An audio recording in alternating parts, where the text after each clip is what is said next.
सभी छोटे बड़े श्रोताओं को सुनीता भटनागर का प्यार भरा नमस्कार।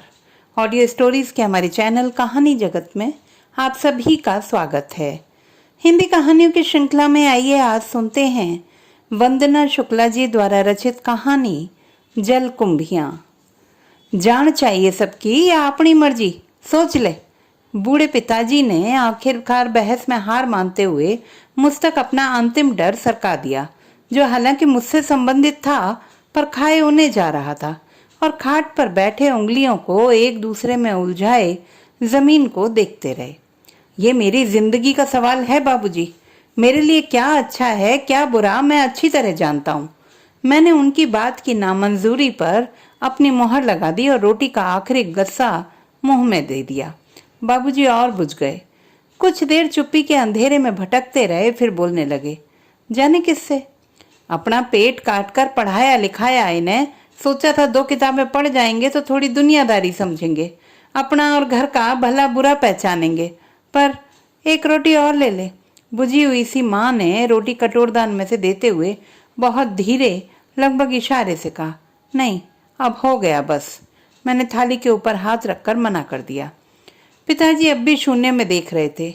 बोले, जब हमारे पिताजी यानी तुम्हारे दादाजी ने ब्याह पक्का किया तुम्हारा, तब दुनिया आगे कैसी होगी ये सोचने का चलन नहीं था। ये बदलेगी भी, ये तो सपने भी नहीं आते थे किसी को। शादी ब्याह भी खेल तमाशा लगता था। वो जमीन पर देखते रहे, मानो कुछ यादें बिखरी पड़ी हैं वहां जो आंखों से बटोर रहे हों। तुम 14 के थे और दुल्हन 5-6 बरस की, जब हमारे पिता और उसके ताऊ जो मित्र थे ने शादी की रस्म कर दी थी। तब ये फैसला घर के बुजुर्गों का होता था। हम तो सिर्फ तुम्हारे माता पिता होने के नाते नेकचार कर पाए थे, इतना ही हक था हमें। बाबूजी की आवाज में तिरस्कार और लाचारी थी। वो फिर यादों की नदी में उतरने लगे। मैंने दूसरा जूता भी पैर में डाला और बंद बांधने लगा। तब बाबूजी बता रहे थे, उन लोगों ने 5 बीघा जमीन देकर रोक भी दिया था तुम्हें। अब रिश्ता पक्का करने वाले तो रहे नहीं, पर अब दुल्हन के घर वाले गौने की जिद पकड़े बैठे हैं कि लड़की 18 की हो गई है, विदा करा के ले जाओ। आप लोग जानो बाबूजी, मैं अपना निर्णय सुना चुका हूँ। मैंने नर्दे पर हाथ धोते हुए कहा, मैं शहर में पला बड़ा और पढ़ा लिखा, अच्छी नौकरी में लगा। अब आप लोग चाहते हो कि किसी गांव खेड़े की बेपढ़ लड़की से शादी करूं, सिर्फ इसलिए कि उन लोगों ने बचपन में हमारी शादी करके अपनी दोस्ती निभाई थी। बेपढ़ नहीं है वो, 9वीं कक्षा की परीक्षा दी है उसने। सुना है होशियार है पढ़ने में। अभी उम्र ही क्या है उसकी। हम यहाँ पढ़ा लिखा लेंगे, एक बार देख तो लो। बाबूजी की समझाइश को ऊहापोह के भंवर में छोड़कर मैं बाहर निकल आया। वैसे भी घर में ये दृश्य और बातचीत अब उकताहट की हद तक आम हो गए थे। मैंने मोटरसाइकिल उठाई और लेक की ओर चल दिया। स्वाति बोट क्लब के लॉन में मेरी प्रतीक्षा कर रही थी। स्वाति हमउम्र थी और हमारी दोस्ती लगभग 5 साल पुरानी थी, जब हम कॉलेज में साथ साथ पढ़ते थे। अब हम दोनों इसी शहर में नौकरी करते थे। वो टीचर थी और मैं एक सरकारी विभाग में उच्च श्रेणी लिपिक। हमारा मिलना कल फोन पर तय हो चुका था, ये भी कि वीकेंड पर बोटिंग करेंगे और समय रहा तो मूवी भी देखेंगे। मैंने दूर से ही देख लिया था उसे। वो बार बार घड़ी देख रही थी और परेशान सी इधर उधर सी टहल रही थी। पार्किंग में बाइक खड़ी करके मैं उसके पास पहुंचा तो उसने पूरा गुस्सा मुझ पर उंडेल दिया। पूरा आधा घंटा लेट हैं आप मिस्टर। यहाँ का माहौल देखा है? सब लोग मुझे अजीब निगाहों से देख रहे थे। अरे तो क्या हुआ, हो जाता है कभी कभी ऐसा भी। ये नहीं पूछोगे कि लेट क्यों हुआ? नो, कोई जरूरत नहीं है, उसने गुस्से से दूसरी ओर मुंह फेरते हुए कहा। अरे सुनो तो। मैंने प्यार से स्वाति का हाथ पकड़कर वहां बिछी एक बेंच पर बिठा लिया। वो गुस्से में दूसरी ओर देखने लगी। मैंने स्वाति को पूरी घटना विस्तार से बताई। पहले तो वो पूरा वाकया सुनकर अचंभित रह गई, फिर बोली, तो फिर छोड़ो ना पेरेंट्स को। जब वो हमारी बात नहीं सुन रहे तो हम क्यों सुने? उसकी दृढ़ता में एक हिकारत या लापरवाही थी। नहीं, गलती अम्मा बाबूजी की नहीं है, वो तो बहुत एडजस्टिंग है। मैंने कहा, ये सब किया धरा तो दादाजी का है, जो खुद तो चले गए, पीछे ये सुतंगा छोड़ गए। अम्मा बाबूजी तो ये भी नहीं जानते कि अब वो लोग रह कहाँ रहे हैं, बस उनके फोन आते रहते हैं। माय डियर, ये कोर्ट, वकील, धाराएं सब किसके लिए हैं? किस जमाने में रह रहे हो तुम लोग? तुम्हारे बचपन में तुम्हारी शादी कर दी गई जब तुम इस शब्द का अर्थ तक नहीं जानते थे। अब तुम पर दबाव डाला जा रहा है साथ रहने का, उसके साथ जिसे तुम जानते तक नहीं। तमाशा बनाकर रख दिया है संबंधों का तुम्हारे पेरेंट्स ने। रिश्ते कोई मजाक होते हैं क्या? और वैसे भी यदि तुम मुझसे इस मामले में कोई एडवाइस लेने के मूड में हो तो ये तुम्हारे घर का मसला है, इसे तुम लोगों को ही सुलझाना है। स्वाति ने दो टूक फैसला सुना दिया। अम्मा बाबूजी मेरी जिम्मेदारी हैं, उन्हें बहुत चाहता हूं मैं, उन्हें दुखी नहीं देखना चाहता। सच ये भी है कि इमोशनली मैं तुम पर भी बहुत डिपेंड हो गया हूं स्वाति। सचमुच तुम्हारे बिना रहने की कल्पना भी नहीं कर सकता मैं बहुत भावुक हो गया। बस बस, ये इमोशन विमोशन बहुत घिसी पिटी बातें हो गई हैं। स्वाति ने स्पष्ट शब्दों में मेरी भावनाओं को किनारे कर दिया। तुम क्या चाहते हो? उसने पूछा। सिर्फ तुम। मेरी दुनिया तुमसे ही पूरी होती है, या यूं कहो कि मैं तुम्हारे बिना अधूरा हूं। कल्पना नहीं कर सकता यार तुम्हारे बिना रहने की। स्वाति मौन खड़ी मेरी ओर देखकर मुस्कुरा रही थी, जैसे किसी शिकार को जाल में छटपटाता देखकर शिकारी दूर खड़ा मुस्कुरा रहा हो। वो कुछ देर चुप रही, फिर बोली, हम कहीं बाहर चलते हैं, वहीं शादी कर लेंगे, मंदिर में या कोर्ट मैरिज। पागल हो क्या? मैंने कहा। रिटायर्ड पिता और गांव में पली बड़ी सीधी सादी माँ को इस स्थिति में अकेला छोड़कर भाग जाऊं? अरे तो फिर चारा ही क्या है?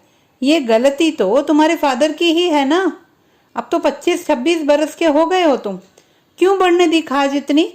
शहर में रहते हो, किसी अच्छे वकील या किसी रिश्तेदार की मदद से मामला पहले ही सुलझा देना था।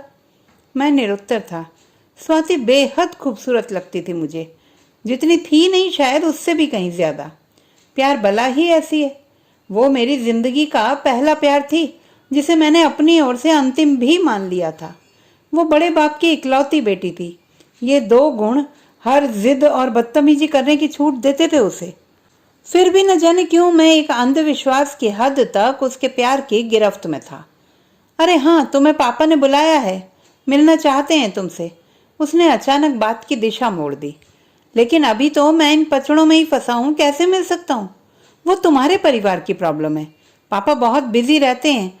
मैंने तुमसे बिना पूछे उन्हें कल का टाइम दे दिया है, लेकिन मैं कल नहीं आ सकता, मुझे ऑफिस के काम से पलसाना जाना है। वेरी फनी, उसने व्यंग्य में कहा। क्यों तुम्हारी बातों में आ जाती हूं मैं यार। एक नंबर के धोखेबाज और डरपोक हो तुम, समझे? वो जोर से बोली। शब्दों पर थोड़ा ध्यान दो। तुम अच्छी खासी एजुकेटेड लड़की हो और एक बड़े प्रोफेसर की बेटी। ये शब्द? पढ़ी लिखी और प्रोफेसर की बेटी के मन नहीं होता क्या? शब्द तो मन के ही जज्बात होते हैं। और समझाओ मत मुझे प्लीज। मैं अपने पेरेंट्स की नहीं सुनती, तुम्हारी क्यों सुनूंगी? सारे मूड का कूड़ा कर दिया सच। चलो अब कहीं नहीं जाना मुझे। और लिसन, यदि कल नहीं आए ना तुम घर पापा से मिलने, तो आई स्वेयर मैं कभी नहीं बोलूंगी तुमसे। और वो अपनी स्कूटी उठाकर वहां से चली गई। मैं देखता रह गया। रात को मैंने स्वाति को फोन किया पर उसने उठाया नहीं। मुझे उसकी बेहद याद आ रही थी। मैंने क्यों नाराज कर दिया उसे? एक अजीब त्रिशंकु की स्थिति हो गई थी मेरी। क्या करूं क्या ना करूं? इन दिनों ऑफिस में भी काम ज्यादा था। सुबह से ऑफिस गया, शाम तक बेहद थक जाता था, फिर भी लौटने का मन नहीं होता था। जानता था ना कि जाते ही अम्मा शुरू हो जाएंगी। आज फिर उन्होंने फोन किया था, कह रहे थे लड़के से बात करा दो। हमने कहा कि घर में नहीं है, तो उन्होंने कहा कि पानी सिर से ऊपर जा रहा है। अम्मा की मेरे जवाब की आशा को लटकता छोड़कर हूं कहकर मैं अपने कमरे में आ जाऊंगा। अम्मा पीछे पीछे आ जाएंगी और धीरे से मुंह पर पल्लू देकर दरवाजे की देहरी पर खड़े होकर मेरे उत्तर की राह देखती रहेंगी। मुझे चुप देख वो लौट जाएंगी। अम्मा और मेरे बीच तारतम्य की कोशिश से बाबूजी के चेहरे पर जो आशा की एक हल्की सी लकीर खिंच गई होगी ना, वो अम्मा के वापस लौटते ही बुझ जाएगी। बाबूजी अम्मा मौन फिर बैठे रहेंगे, उदास और चिंतित। मुझे शाम की बस से पलसाना जाना था। चलो ऑफिशियल टूर के अगले 2-4 दिनों तो मैं इन सब झमेलों से मुक्त रहूंगा, मैंने सोचा। पलसाना जाने के 2 रास्ते थे, एक नागरा जाते हुए और दूसरा कोलसिया से, लेकिन मुझे तो नागरा वाले रूट से ही जाना था। मैं ये तय कर चुका था पहले ही। मैंने 2 पैंट 2 कमीज बैग में डाली, ऑफिशियल कुछ ज़रूरी कागजात लिए और बैग कंधे पर लटका कर बस स्टैंड की दिशा में चल दिया, जो घर से कुछ दूरी पर ही था। बस आने में कुछ समय था। मैंने वहां से ही स्वाति को फोन लगाया। घंटी जाती रही, कोई रिस्पॉन्स नहीं। बस आ गई थी हरियाणा परिवहन की। वहीं पीछे की सीट की खिड़की पर बैठ गया। कोलसिया के विदंतियों और घटनाओं से भरा पूरा गांव था। वैसे भी छोटे मोटे जंगल से घिरा था वो, सो भौगोलिक रूप से भी थोड़ा रहस्यमयी सा लगता था। छिपने भागने की सुविधाओं से परिपूर्ण। माफिया, ठेकेदार, भाई टाइप लोगों, रईसों, नेताओं के गुंडों की पसंदीदा शरण स्थली, जहां चुनावों के समय सबसे ज्यादा चहल पहल रहती थी। चुनाव प्रचार में भाड़े के लोगों को लालच देकर बस या ट्रक में भरकर ले जाना, उन्हें मुफ्त शराब बांटना, बूथ कैप्चरिंग, फेक वोट, अपराधी को छिपाना, भगाना आदि। कहा तो यहाँ तक जाता था कि इस गांव के कुछ बाशिंदों का यही प्रमुख पेशा है। हालांकि गांव संपन्न था, पक्के मकान, ट्रैक्टर, अनाज मंडी, दुकानें, बाजार, छोटे मोटे स्कूल आदि सुविधाएं भी थी। चुनावों अथवा आसपास के इलाकों के किन्हीं सनसनीखेज प्रकरणों के दौरान इस गांव तक पहुंचने वाले कच्चे रास्ते दिन रात जीपों, बाइकों जैसे वाहनों से आबाद रहा करते थे। सड़कों पर गाहे बगाहे नीली बत्ती वाली गाड़ियां भी दौड़ती दिख जाती, अन्यथा सन्नाटे पसरे रहते। आम लोग जब तक बहुत जरूरी ना हो इस मार्ग से जाना नहीं चाहते थे, और रात में तो बिल्कुल भी नहीं। मैं संतुष्ट था, क्योंकि मैंने तो नागरा बाईपास से जाने वाली बस का टिकट लिया था। बस धीरे धीरे स्पीड पकड़ रही थी और अब मैं सभी यात्रियों की तरह हिचकोले खाती बस में बैठा था। नींद की खुमारी बढ़ती जा रही थी। बस की बत्तियां भी बंद कर दी गई थी। रात और जाड़ा बढ़ रहा था। खिड़कियों पर शीशे चढ़ा दिए गए थे। अचानक बस एक हल्के से झटके के साथ रुक गई। कंडक्टर कह रहा था, नागरा जाने वाले लोग यहीं पुलिया पर उतर जाओ भाया, बस कोलसिया से होती हुई पलसाना जाएगी। आगे पेड़ के ठूंठे सड़क पर टूटे पड़े हैं, इसलिए वहां की सड़क बंद हो गई है। मारे डर के मेरी गिग्गी बंद गई। स्वाति सही तो कहती है कि मैं बहुत डरपोक हूँ। उस रास्ते की सुनी सुनाई कई घटनाएं उलट पुलट कर आकर डराने लगी। अब तो इतनी दूर निकल आए थे कि वापस जाने का सोचा भी नहीं जा सकता था। बस कुछ सवारियों को उतार कर फिर चल दी। जंगल शुरू हो गया था। झिंगुरों और सियारों की मिली जुली आवाजें उस काले सन्नाटे को और गाढ़ा बना रही थी। घनघोर अंधेरों के बीच में कहीं जुगनू की कमजोर सी रोशनी दीप्ति पाती और वहीं दम तोड़ देती। सड़क के आसपास उकताए से खड़े बिजली के खंभों पर ट्यूबलाइट की मरियल रोशनी में बस के आगे से एकाध जंगली चूहा दौड़ता दिख जाता। सांस साध कर चुपचाप बैठे रहने के अलावा कोई चारा नहीं था। लेकिन मैं क्यों डर रहा हूँ? मैं अकेला तो नहीं बस में, और ये ड्राइवर कंडक्टर तो इसी रूट पर चलते हैं। मैंने सुना है कि ये लोग भी हथियार रखकर चलते हैं, बस में तमाम इंतजामों से लैस। वैसे लोग कहते हैं कि इन आतताइयों के भी पक्के उसूल होते हैं, जैसे ये छेड़खानी, लूटपाट, चोरी चकारी जैसे टुच्चे काम नहीं करते। हाँ, किसी से दुश्मनी हो और किसी को उठाने की सुपारी वुपारी ले रखी हो या फिरौती का मामला हो तभी बस रोकते हैं। कभी कभी शक में भी रोक लेते हैं और फिर हल्की सी तलाशी के बाद जाने देते हैं। हजारों दहलाने वाली घटनाएं सुनी हैं, लेकिन आज तक किसी महिला के साथ दुर्व्यवहार की घटनाएं नहीं सुनी। भय और विवशता के बीच भी उन दुराचारियों की इस सिद्धांतवादिता को सलाम करने का मन हुआ। फिर अविलंब ही इस दोगले मन को फटकारा था मैंने। वैसे इस बस में तो सब लोग सीधे साधे और शरीफ ही लग रहे हैं। मैंने एक निगाह बस के यात्रियों पर फेर ली। खुद को राहत देने के लिए ये जरूरी लगा था मुझे। अचानक स्वाति की याद आई। काश वो भी होती साथ में। खूब गप्पें करते हुए यात्रा करते, कितना मजा आता। उसे नींद आती तो वो मेरे कंधे पर सिर टिकाकर सो जाती। मैं उसके गालों को हौले से थपथपाता, निंदियाए यात्रियों और अंधेरे का फायदा उठा शायद उसे चूम भी लेता। अचानक उसकी खिलखिलाहट रजनीगंधा के सफेद फूलों सी मेरे इर्द गिर्द बिखर गई। मैं मुस्कुराने लगा। मैंने उसे फिर फोन लगाया। घंटी जाती रही। हार कर फोन को जैकेट की जेब में रख लिया। शॉल सिर तक ओढ़ ली। मारे ठंड के पैर सीट पर सिकोड़ कर बैठ गया। अंधेरे गाढ़े होने के साथ ही मेरी धड़कनों की तेज होती रफ्तार मैं खुद सुन पा रहा था। हालांकि ऐसा होना मैं कतई नहीं चाहता था। रात के साथ साथ जाड़ा भी बढ़ रहा था। मैं गुड़मुड़ी सा बना बस की बंद खिड़की के धुंधले कांच से बाहर देखने लगा। बस के बाहर प्रकृति के खेल चल रहे थे। घने जंगलों के अंधेरों के बीच कहीं चांदनी का एकाध टुकड़ा तितली की तरह उड़ता हुआ रफ्तार से चलती हुई बस की खिड़कियों को छूता और गुजर जाता। बाहर कोहरे के बादल उस टेढ़ी मेढ़ी सड़क पर बिंदास टहलकदमी कर रहे थे। चांदनी रात में घने पेड़ों ने पत्तियों के साए को मानो अपनी छांव में ही बिठा लिया था। बस हिचकोले खाती धीरे धीरे बढ़ रही थी। कंडक्टर भी महिला सीट पर सिकुड़ा सा बैठा हुआ ऊँग रहा था। यात्रियों को निश्चिंतता से सोता देखने और तमाम कोशिशों के बावजूद नींद मेरी आंखों से गायब थी। मैं जानता था कि मेरी ये ढीठ नींद यहाँ से करीब 2-3 कोस दूर उस दिशा पत्थर पर सहमी सी बैठी होगी जो कोलसिया क्षेत्र समाप्त होने की सूचना लेकर खड़ा होगा। बस के पुर्जों और इंजन के सिवा अन्य आवाजें शांत थीं। आगे कोई कच्ची सड़क थी जहां कुछ लोग खड़े थे बस की प्रतीक्षा में। कंबल ओढ़ रखा था उन्होंने। बस हिचकोले खाती हुई रुक गई। कंडक्टर हड़बड़ाकर उठकर खड़ा हो गया। उसने बाहर झांका और बस का दरवाजा खोल दिया। कोलसिया पुलिया पर उतरने वाले लोग खड़े हो जाओ भैया, यहाँ बस ज्यादा देर ना रुकेगी, उसने यात्रियों को चेताया। शायद वो नींद में भूल गया था कि बस नागरा से होकर जाने वाली थी, इसलिए इसमें कोलसिया के यात्री नहीं बैठे। बस में अब भी कोई हलचल नहीं थी। ज्यादातर लोग नींद में थे। किसी को नहीं उतरना था उस पुलिया पर। मैंने कंधे तक खिसकाई शॉल को फिर माथे तक ओढ़ लिया। मुझे सर्दी लग रही थी। आओ भाई जी, कंडक्टर ने जम्हाई लेते हुए कहा और बस के दरवाजे के एक साइड में खड़ा हो गया। 3-4 हट्टे कट्टे लगभग 6 फीटे लोग जो कंबल ओढ़े पुलिया पर खड़े थे बस में घुसे।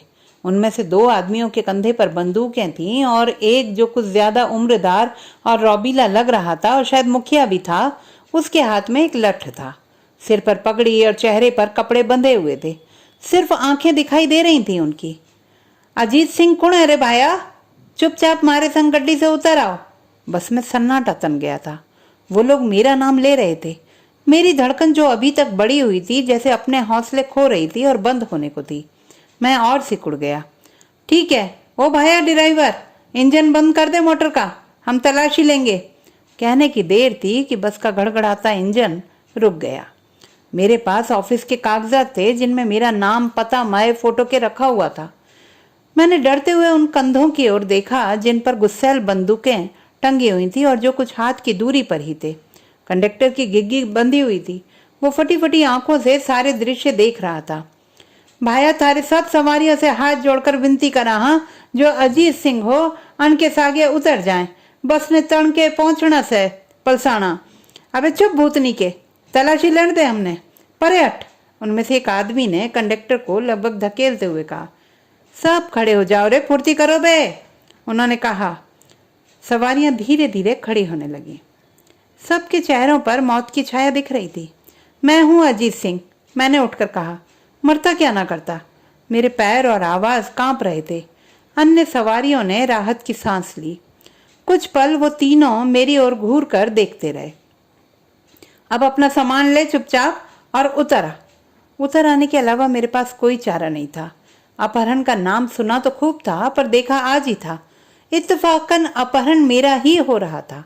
बस में बैठे यात्री डरे हुए मेरी ओर ऐसे देख रहे थे जैसे बलि के लिए किसी बकरे को ले जाया जा रहा हो। बस के नीचे उतरकर अपहरणकर्ताओं ने मुझे उस जीप में बैठने को कहा जो जंगल के किनारे अंधेरे में खड़ी हुई थी। मैं जाती हुई बस की धुंधलाई हुई सी बत्तियों और धूल के बीच में खड़ा था। अपना बैग में कंधे पर टांग कर जीप की बैक सीट पर बैठ गया। उनमें से एक आदमी जीप ड्राइव करने लगा और 2 जिनके कंधे पर बंदूकें टंगी हुई थी मेरे आसपास बैठ गए। मैं बीच में बुरी तरह डरा हुआ और सिकड़ा हुआ सा बैठा था। जीप में गहन चुप्पी के बावजूद सन्नाटों का शोर भयाक्रांत कर रहा था। तभी न जाने क्या हुआ कि मुझे लगा कि उनमें से एक ने मेरे चेहरे पर जोर से कोई कपड़ा भींच दिया है। इतना कि मेरी सांसें रुकने लगी। मुझे खांसी आ रही थी, गला रूंध रहा था, बस इतना सा याद है। जब मुझे होश आया तो मैं एक अंधेरी सी कोठरी में एक खाट पर लेटा था। मेरा सिर बुरी तरह भन्ना रहा था। कुछ वक्त लगा मुझे याद करने में बस की घटना, लेकिन अब भी मैं नहीं जानता था कि मुझे यहाँ क्यों लाया गया है। पूरी बस में मेरा नाम ही क्यों लिया गया है। मैं ना तो इनमें से किसी को जानता हूँ और ना ही मेरी किसी से दुश्मनी है। एक सरकारी दफ्तर का छोटा मोटा कर्मचारी हूँ, किसी धन्ना सेठ की औलाद भी नहीं। मेरे पिता तो बैंक के गार्ड की छोटी सी नौकरी से रिटायर हुए हैं। जरूर कोई भ्रम हो गया है इन लोगों को, पर पूछूं भी तो किससे? मैंने खाट से उठना चाहा। कमरे की एकमात्र उस छोटी खिड़की जो खुली थी के पास खड़े होकर देखना चाहा कि कोई दिखे तो पूछूं कि ये कौन सी जगह है और मुझे यहाँ किस मकसद से लाया गया है। आज मुझे पलसाना में रिपोर्ट भी तो करना था, लेकिन मुझे उठने में अब भी चक्कर आ रहे थे। तभी बाहर खटखटाहट हुई। दरवाजा खुला और एक आदमी जिसकी तलवार कट मूछें उसके कानों को छू रही थी और उसने धोती कुर्ता और पगड़ी पहनी हुई थी, कांच के गिलास में लाल रंग का शरबत लेकर कमरे के भीतर घुसा। ले या पी, उसने आदेश दिया। मेरा गला वैसे भी प्यास से तड़क रहा था। मैंने वो शरबत पी लिया। शरबत पीते ही मुझ पर जबरदस्त नशा छा गया। उसके बाद स्थिति ऐसी हो गई कि मुझे दिख रहा सब था, लेकिन मैं कुछ कर नहीं पा रहा था। मेरा अपने शरीर पर ही नियंत्रण नहीं था। कुछ देर बाद जब नशा थोड़ा कम हुआ तो मैं 8-10 लोगों, जिनमें कुछ बंदूकधारी भी थे, से घिरा हुआ एक छोटे से मंडप में बैठा था। मेरी बगल में एक सिकुड़ी सी दुबली पतली लड़की घूंघट काट के बैठी हुई थी। मेरी हथेली के ऊपर उसकी हथेली रखी हुई थी और पंडित मंत्रोच्चार कर रहा था। माजरा समझकर मेरे होश उड़ गए। मेरा ब्याह हो चुका था उस लड़की के साथ। मुझे और उस लड़की को फिर उसी कमरे में ले जाकर बंद कर दिया गया था। मैं रो रहा था, सचमुच रो रहा था। मैंने अपनी जेब टटोली, मेरा मोबाइल गायब था। मैं और जोर जोर से रोने लगा। लड़की मेरी ओर डरी डरी सी देख रही थी। लड़की भी रोने लगी। ना रो आजी थे, घना ही बुरा लग रहा है जी। माने मारे भाई थारे से आगे आइया बर्ताव कर रहे थे, ते मने माफी कर दो जी, वो गिड़गिड़ा रही थी। मैं थका हुआ सा था, सो खाट पर लेट गया और मैंने दीवार की ओर करवट कर ली। मेरा सर अब भी बन्ना रहा था। रात गहरा गई थी। मेरे हाथ पैरों में भयानक दर्द हो रहा था। तुम जाओ मेरे सामने से, मुझे अकेला रहने दो, मैंने उसकी ओर बिना देखे चीख कर कहा। लड़की कांप सी गई और जमीन पर उकड़ू अपने घुटनों के ऊपर सिर टिकाकर बैठ गई। कुछ देर मैं आंखें बंद किए पड़ा रहा। मैंने फिर करवट बदली। मैं बैठ गया और पास में रखे कांच के गिलास से पानी पीने लगा। लड़की डरकर खिड़की की बगल में खड़ी होकर मेरी ओर देख रही थी। उसका काजल बहकर गालों तक आ गया था। बाल बिखर गए थे और उसकी आंखों में करुणा और भय था। वो बार बार अपना गिरता हुआ पल्लू संभाल रही थी। पानी पीकर मैं फिर लेट गया और मैंने अपनी कोहनी से अपना माथा ढक लिया। सरदार जी सारा, उसने धीरे से कहा। चुप रहो, ये सब तुम्हारे ही कारण हुआ है, मैं चीखा। कोई जबरदस्ती है क्या? बेहोशी में ब्याह करके कमरे में बंद करके कोई शादी थोड़ी हो जाती है, मैंने मुड़कर उसकी ओर देखते हुए कहा। उसने सर में सितारों से भरी लाल रंग की साड़ी पहन रखी थी जो अंधेरे में चमचम कर रही थी। गाढ़ी मांग और हाथ मेहंदी और चूड़ियों से सजे हुए, उसकी आंखों में भी डर भरा हुआ था। कमरे में बहुत कम रोशनी थी। उसका चेहरा अस्पष्ट था। हाँ जी, सही कहो थे, पर थे को नहीं जानो मारे भाई और बाप चाचा ने। हत्यारे हैं जी सब। आपकी फिक्र है मुझे, सच कहूँ हूँ जी। कहती कहती वो रुआंसी हो गई। वो अपराध बोध से गड़ी जा रही थी। मुझे नींद कब आ गई पता ही नहीं चला। सुबह आंख खुली तो देखा लड़की जमीन पर सो रही थी। उसका पल्लू सरक गया था माथे से। उसकी साड़ी घुटनों तक चढ़ गई थी। चेहरे पर बाल बिखरे हुए थे और उसके गोरे और भरे हुए गालों पर सूखे हुए आंसुओं की लकीर थी। वो बेहद मासूम लग रही थी। कैसी विवशता है। मुझे फिर रोना आने लगा। मैंने खाट से खड़े होकर बाहर का दरवाजा खोलना चाहा, लेकिन वो बाहर से बंद था। आज मुझे पलसाना पहुंचना था। मोबाइल भी इन जालिमों ने निकाल लिया है जेब से कि किसी को फोन ना कर सकूं। मीटिंग के कागजात हैं मेरे पास, अब क्या करूं? ए लड़की उठ, मैंने जोर से लड़की से कहा। वो हड़बड़ाकर उठ गई। बुला अपने बाप भाई कौन है उन्हें, बाथरूम जाना है मुझे। वो खिड़की खोल कर खड़ी हो गई और वहीं से उसने आवाज दी। और रविंदर भाया, आने फेरने जाना है, थाने बुलावे। 1-2 बार आवाज देने के बाद दरवाजा खुल गया। जब तक मैं उस आदमी के साथ जो मेरे साथ पहरेदार बनकर गया था फ्रेश होकर वापस आया, लड़की के दोनों चाचा, पिता और भाई वहां खाट पर बैठे हुए थे। हमारा ब्याह हो चुका है, अब थे दोनों पति पत्नी हो, फोटो भी काट ली है हमने, उनमें से एक ने कहा। उसकी आवाज रौबीली और धमकी भरी थी। आज हम मुरिया की विदा करा रहे हैं और ये ले अपना मोबाइल, और या नया मोबाइल भी दे रहे हैं थाने, इसमें सिम डाल लियो, उन लोगों ने कहा। पर मैंने कोई खास ध्यान नहीं दिया और मुंह फेरे दूसरी तरफ देखता रहा। ले, या थारे धनी को दे दियो, आदमी ने, जो शायद उसका बाप था, लड़की को मोबाइल देते हुए कहा। लड़की ने सहमते हुए मोबाइल ले लिया। सब कुछ इतना अजीब और जल्दी जल्दी घट रहा था कि समझ में नहीं आ रहा था कि हो क्या रहा है। वो लोग हमें जीप में बिठाकर बस अड्डे तक ले गए। जाने के पहले कुछ औरतें जीप तक आईं लड़की को विदा करने। घूंघट में से उनकी सिसकियों की आवाजें सुनाई दे रही थी। वो बहुत धीरे धीरे कुछ बोल रही थी लड़की के कान में। बस बस हो गया, चल भाई बैठ, मुरिया फुर्ती कर, ते भी बैठो कुंवर सा, उन्होंने मुझसे कहा और लड़की के बगल में बैठा दिया। लड़की सिकुड़ी गठरी बनी बैठी थी। वही 3 लोग जो मुझे बस में से उतार कर लाए थे उसी जीप में बैठाकर बस अड्डे तक ले गए। बंदूकें अब भी उनके कंधे पर लटकी हुई थी। बस अड्डे पर बस खड़ी हुई थी। ड्राइवर और कंडक्टर ने उनमें से एक के पैर छुए। ज्यादा रात हो जावे तो इन्होंने ठेठ तक पहुंचा दियो रे। हुक्म हुजूर, कहकर बस वाले ने बड़े आदर से हमें आगे की सीट पर बैठा दिया। चल चल, अब सवारियां का बाट मना तक। उस अधेड़ लंबे चौड़े व बड़ी मूछों वाले आदमी ने मरियल बस ड्राइवर को आदेश दिया, जिसकी पगड़ी से लेकर जूतियों तक रौब झर रहा था, और बस घर घर आती हुई चल दी। लड़की का नाम मुरिया था। अब मैं और मुरिया बस में अगल बगल बैठे थे। मैंने नफरत से उसकी ओर मुंह फेर रखा था और वो एक गाय की तरह बैठी थी चुपचाप। तभी फोन की घंटी बजी। स्वाति का फोन था। सॉरी डार्लिंग, मैं बिजी थी, तुम्हारा फोन पिक नहीं कर पाई, मैंने कहा। वो बहुत खुश दिख रही थी। सुनो, पापा राजी हो गए हमारी शादी करने को। I have convinced him, he wants to meet you. कब कह दूं? तुम कब लौटोगे पलसाना से? मैंने जानबूझकर मोबाइल का स्पीकर ऑन कर दिया था ताकि मुरिया सब सुन ले। लौट ही रहा हूँ डार्लिंग, बस में हूँ। गुड, कब मिलोगे पापा से? वो बेहद उत्साहित थी। परसों शाम को। फिर हम दोनों इस खुशी को सेलिब्रेट करेंगे, फिल्म देखने चलेंगे, मैंने कहा और बिना उत्तर की प्रतीक्षा किए फोन बंद कर दिया। लड़की बुत बनी बैठी थी और खिड़की के बाहर देख रही थी। इसके घर वालों ने अपने मन की पूरी कर ली और अम्मा बाबूजी अपने भय से बरी हो गए। अब संभालो अपनी बहू को, तरसा दूंगा इसे। ना अकल ठिकाने लगा दी तो देख लेना। अब देखता हूँ इसके भाई बाप क्या करते हैं। कानून नाम की कोई चीज भी तो होती है। मैं सोच रहा था, सोच तो वो भी कुछ रही होगी, शायद मन ही मन अपनी जीत का जश्न मना रही होगी। मैं और जल भुन गया। बस जब नवलगढ़ पहुंची तब शाम हो रही थी। घर में अम्मा बाबूजी परेशान थे, न फोन लग रहा था, और कल यहाँ पहुंचना था तो पहुंचा भी नहीं। गया अकेला था ऑफिस के काम से, और आया हूँ एक लड़की के साथ जो उनकी बहू है। उन्हें सब कुछ एक पहेली सा लग रहा था। वो आश्चर्य से कभी मुझे और कभी मुरिया को देख रहे थे।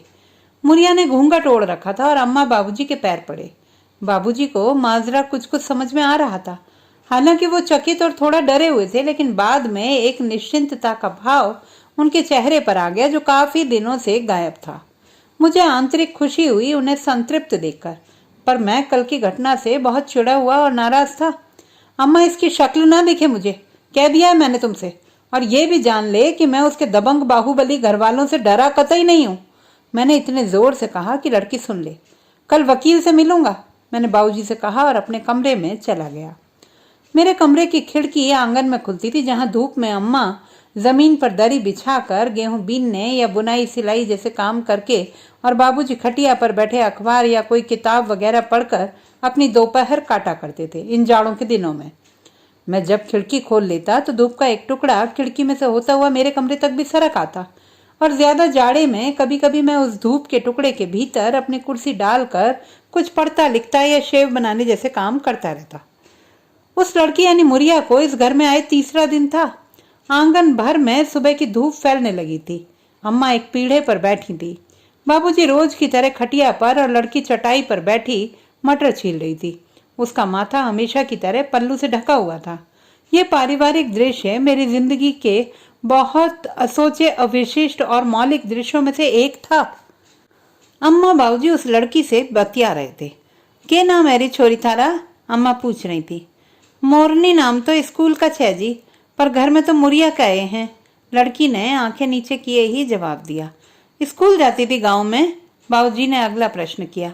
नहीं, 10वीं के बाद स्कूल कौन ही है जी गांव में, शहर में जाना पड़े।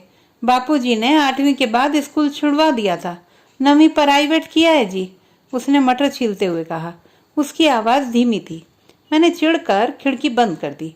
आवाजें आनी भी बंद हो गईं, या शायद वो लोग चुप हो गए थे।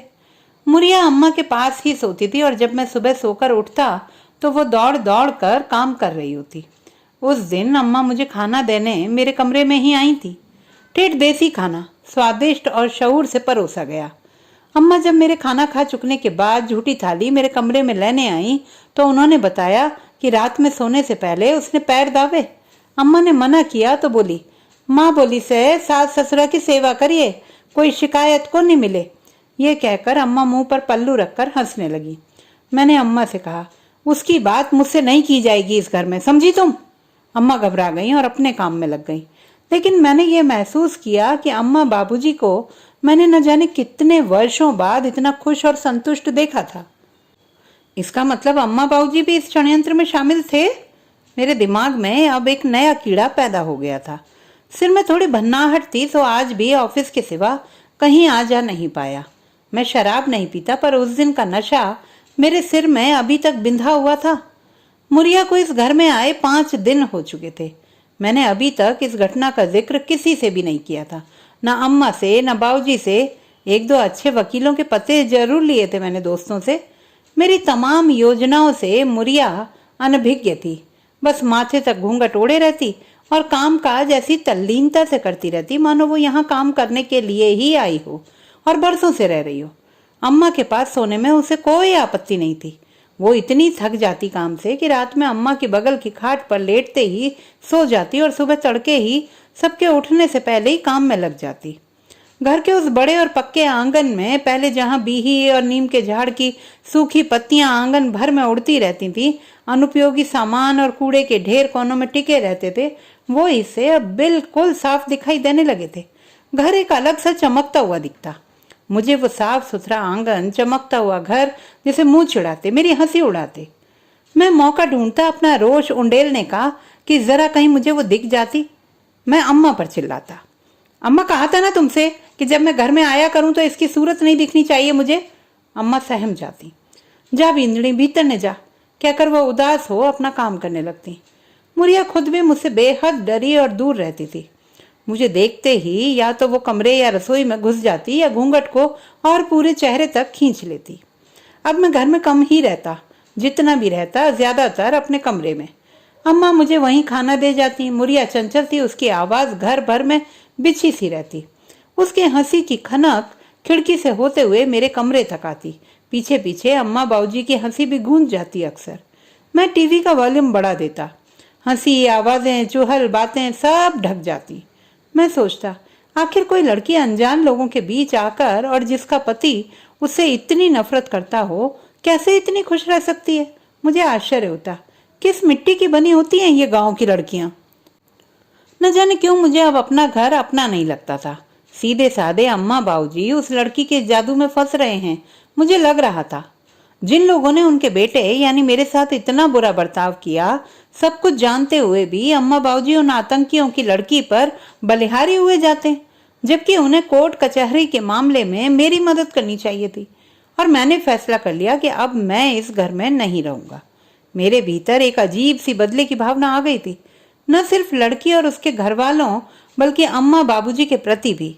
और मैंने किसी को बताए बिना ऑफिस के बगल में एक भाड़े के कमरे की बात पक्की कर ली। अगले हफ्ते तक मकान मालिक उसकी सफाई वगैरह करवा देगा और मैं उसमें शिफ्ट कर लूंगा। वो छुट्टी का दिन था, कल वकील का अपॉइंटमेंट भी था। मैं अपने कमरे में पेपर्स तैयार कर रहा था। आज घर में शांति थी, उसकी आवाज सुनाई नहीं दे रही थी। माँ और वो कहीं बाहर गए होंगे, मैं ऐसा सोच रहा था। सोचना न चाहते हुए भी सोच रहा था। जिससे मैं दुनिया में सबसे ज्यादा चिढ़ता था, नफरत करता था, जिसकी खिड़की से आती हुई आवाजें मैं बर्दाश्त नहीं कर पाता था और जोर से खिड़की बंद कर देता था, आज उसकी खामोशी मुझे बेचैन कर रही थी। क्या मुझे उस खिलखिलाहट और चबड़ चबड़ सुनने की आदत हो रही थी? मैं कोफ्त से भर गया। कुछ देर में उस चुप्पी का रहस्य अम्मा ने खोल ही दिया जब अम्मा मुझे खाना देने कमरे में आई। आज देर कर दी अम्मा खाना लाने में, मैंने अम्मा के हाथ से थाली लेते हुए कहा। आज हमने ही बनाई है रसोई, अम्मा ने कहा। क्यों, तुम्हारी वो चेली कहाँ गई? मैंने व्यंग्य किया। उसे बुखार है, कल से पड़ी है बेसुध, अम्मा बताते हुए उदास थी। जब वो मेरी झूठी थाली लेने आई तो उन्होंने कहा, जाकर देख आना कमरे में, कोई दवा ववा दे देना हो तो। ये सब चोचले मुझसे नहीं होते, तुम्हारी बहू है तो ईमानदारी तुम करो। मैं गुस्से में बौखला गया। माँ चली गई। फोन की घंटी बज रही थी, स्वाति का फोन था। अज्जू, कल शाम को आ जाना जरूर, देखो बहुत दिनों से टाल रहे हो। पापा ने घर में कंस्ट्रक्शन वर्क भी शुरू करा दिया है। हम दोनों के रूम में तो वो वुडन फ्लोर लगवा रहे हैं, लेकिन हम दोनों तो यहाँ रहेंगे ना, मेरे घर, मैंने कहा। वो कुछ देर चुप रही, फिर बोली, are you out of your mind? मैं इकलौती बेटी हूँ अपने पेरेंट्स की, मुझसे अलग रहना तो वो और मैं सोच ही नहीं सकते। और शहर तो एक ही है ना, आते जाते रहेंगे तुम्हारे यहाँ भी। खैर, आ जाना जरूर, बाय। और फोन कट गया। अम्मा फिर आई। अज्जू, मुरिया बुखार से तप रही है रे, कोई दवा पड़ी हो घर में तो दे दे।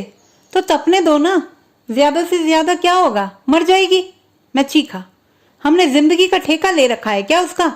मुझे फालतू के कामों के लिए टाइम नहीं है, लो पैसे और ले जाओ दवा खाने। मैंने अपना बटुआ खोला, लेकिन तब तक अम्मा जा चुकी थी। मैं फिर अपने काम में लग गया। अम्मा चली गई थी, लेकिन अम्मा को बुरा लगेगा जानता हूँ, कहेंगी कुछ नहीं। सोचा एक बार देख आता हूँ, कम से कम अम्मा को तो राहत मिलेगी। बाबूजी बहुत उदास से बरामदे में बैठे थे। जब मैं उसके कमरे में गया तो वो बुखार से लगभग अर्ध बेहोशी की हालत में थी। अम्मा उसके माथे पर पानी की पट्टियां रख रही थी। मुरिया के होंठों पर पपड़ी जमी हुई थी और वह कुछ बुदबुदा रही थी। मैंने गौर से देखा, उसकी बंद आंखों के कोर पानी से भीगे हुए थे और बीच बीच में वो हिलकियां ले रही थी। उसके सिर पर पल्लू नहीं था। पूरा चेहरा आज पहली बार देखा था मैंने। मासूमियत सयानी खूबसूरती से कहीं ज्यादा वफादार और सुंदर होती है, मैंने तभी जाना। और ये भी कि सौंदर्य दुनिया की किसी भी नफरत से ज्यादा दयालु होता है। मैंने क्रोसीन अलमारी में से निकाली और अम्मा जो मेरे पीछे खड़ी देख रही थी, सब दौड़कर पानी का गिलास ले आई। मुरिया, मैंने उसके माथे पर हाथ रखा। उसका स्पर्श सपनों की तरह मुलायम था। उसने धीरे से आंखें झपकी, बिल्कुल बच्चों की तरह, और मेरे हाथ के ऊपर हाथ रख दिया। अपने हाथ पर उसके स्पर्श का गीलापन मैं महसूस कर रहा था। वापस गाँव ना भेजना जी, उस नरक में अब न जाना, थे दूसरा ब्याह कर लो चाहे, थारी दासी बन के। आखिरी के शब्द गले में रुंध गए थे। आंसुओं की पतली सी धार पलकों की हदों को पार कर कनपटी को भिगो रही थी। वो गिड़गिड़ा रही थी। एक अजीब सा खौफ था उसकी आंखों में। मैं सोच रहा था कि ये लड़की वाकई डरी हुई है या आजकल की लड़कियों के सपने बदल गए हैं। ले दवा खा ले, मैंने उसे सहारा देकर उठाया। उसने बच्चों की तरह मेरे हाथ से गोली खाई और मेरी हथेली पर सिर रखकर लेट गई। मैंने अपना हाथ उसके सिर के नीचे से हटाना चाहा तो उसने मेरी कलाई पकड़ ली। उसके हाथ का कंपन मैं अपने दिल पर महसूस कर रहा था। उसकी आंखें बंद थीं और मेरी हथेली आंसुओं की गर्म बूंदों से भीग रही थी। उसकी गुनगुनी सांसें मेरी देह में यात्राएं कर रही थी। अम्मा किवाड़ बंद कर जा चुकी थी। तो दोस्तों, ये थी हमारी आज की कहानी। आपको कैसी लगी कमेंट बॉक्स में लिखना ना भूलें। चैनल को सब्सक्राइब करें, लाइक करें और मित्रों के साथ शेयर करें।